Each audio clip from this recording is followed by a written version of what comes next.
Hello everybody and welcome back to King Game Reviews, and I am the King 4427 bringing you a in-depth, unscripted review of modern games of this generation that I've been playing. So, today we are taking a look at Titanfall, the Deluxe Edition. Here we go. Titanfall was one of the most anticipated games for next generation consoles, or more specifically for the Xbox One and for the PC. It's not available on PS4 yet until Titanfall 2 probably hits the scene.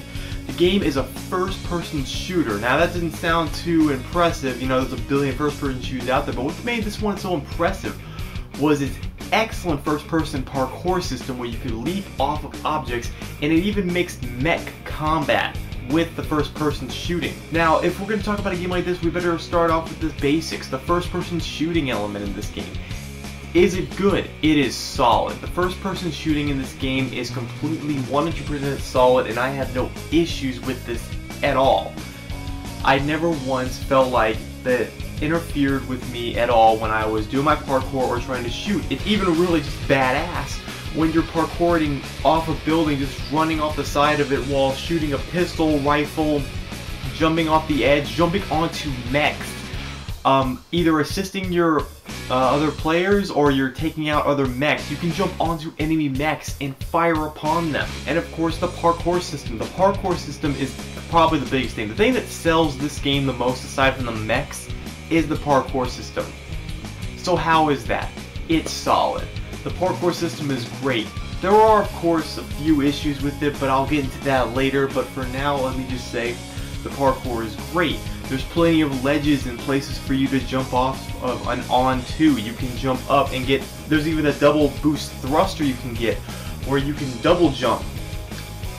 So not only will you be jumping off of things running on the walls, you'll get a boost jump and jump further onto other objects if you can't parkour onto that section with just one little leap. This mixed with the first-person shooting could have been released as its own game, and it would have been fine. I think that if Titanfall was just some other unrelated title with just the first-person parkour system applied, this game would have sold probably just as well. I think that entirely. They really focused on the gameplay as in the parkour department as much as they did in the mech combat section. Speaking of which, the mechs in this game. There are three types of mechs that you get in this game. You get your classic ogre, which is your tank mech, which is incredibly slow, but just it hits like a truck and is completely invincible compared to the others. There's your Atlas, which is your completely generic, and it's your evened out mech. And then you got your skinny bitch mech, which it's the speedy weak one. And I gotta admit, I'm using the speedy weak one and the ogre more so. The Atlas to me is completely useless. You're either all the way fast or you're all the way strong. There's no way in between it with the online multiplayer in this game. And that should be mentioned, this game is online only. So don't expect to be playing this game with bots or anything, trying to get an up hand. No, you have to do this strictly online, so good luck to you, buddy. Each mech, of course, has their various strengths, the weaknesses being that one is faster than the other, one can take a hit more than the other. But each one is very well balanced, especially with the fact that you can equip perks to the mech, such as a longer lasting shield. You can equip a nuclear core, so if your mech goes down, it will explode, taking out more various enemies with it. You can do extra thruster, you can shoot thruster missiles, nuclear missiles, you can shoot out heavy machine gun turrets. Even the invincible shield that you can equip to your character can take bullets, take missiles, and then throw it right back at your opponent, which is a very satisfying thing that you will see being spammed online a lot. I personally think the mech combat in this game is great. It's very much, I would say, like Gun Griffin if Gun Griffin didn't have any flying in it. There's even a few little hacking mechanics in this game where you can run out through the fields and you can hack turrets to fight on your side, or you can even jump onto the opponent's mech and you can take out that thing. Or you can just go inside, rip it to pieces with your Titan weapons. Each individual character has an anti-Titan weapon of your choice, of course. I believe, I can't remember exactly how many, but there is at least one that you're gonna love. And it's absolutely necessary to play in this game using it.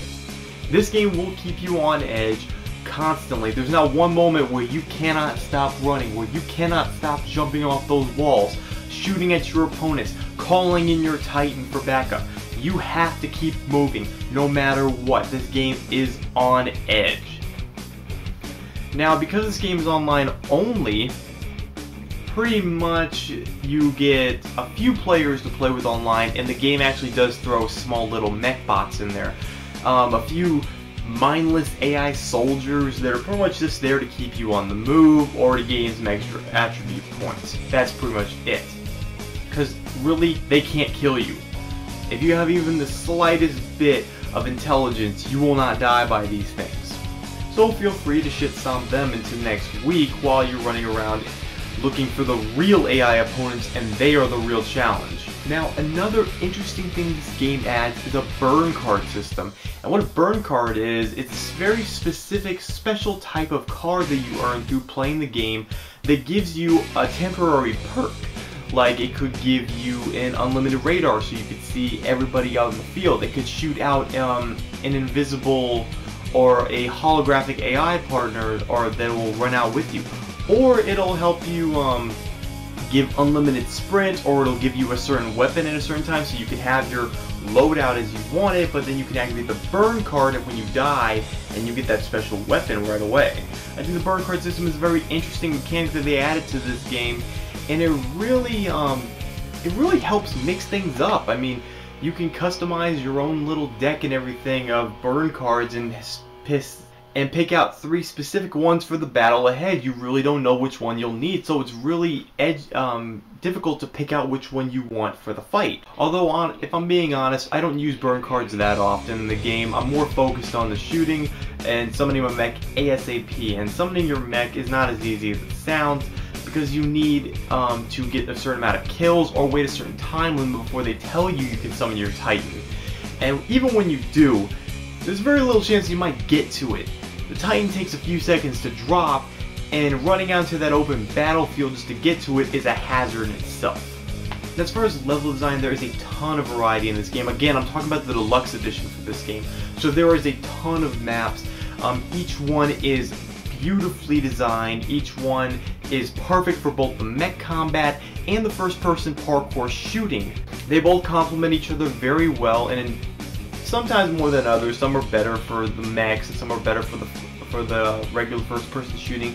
But both are great in both departments. And of course, as I said, there's a lot of variety. So you're going to be getting your forest level, you're going to be getting your city level, you're going to be getting your wasteland. You're getting a lot. But even though I say there's a lot of good things about this game, I have a lot of problems with this game. First of all, story mode. There is none. It's terrible.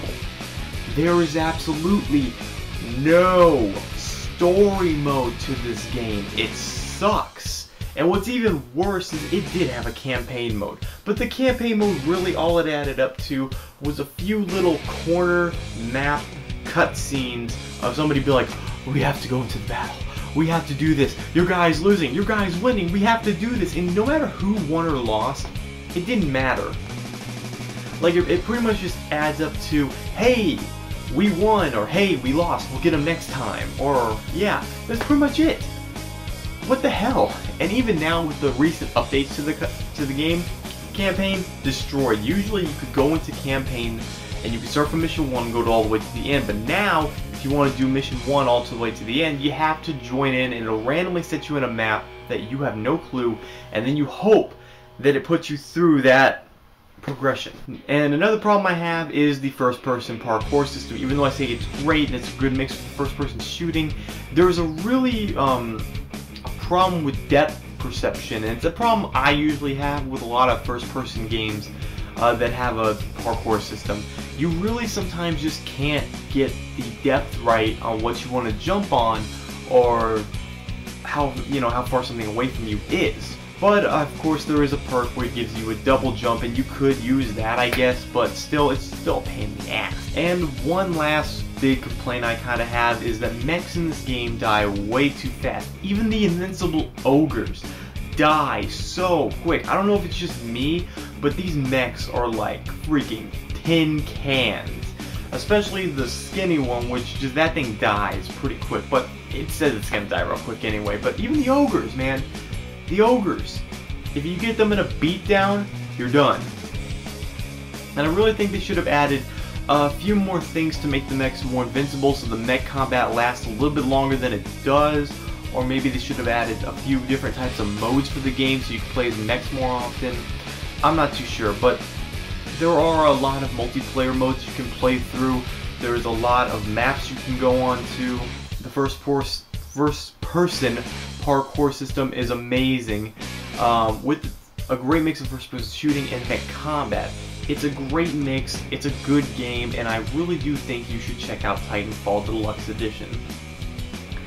Now, the length of the game, it really depends on how long you play it. Since there is no real story mode, not anymore anyway, you pretty much be playing this game for however long the game keeps you at interest.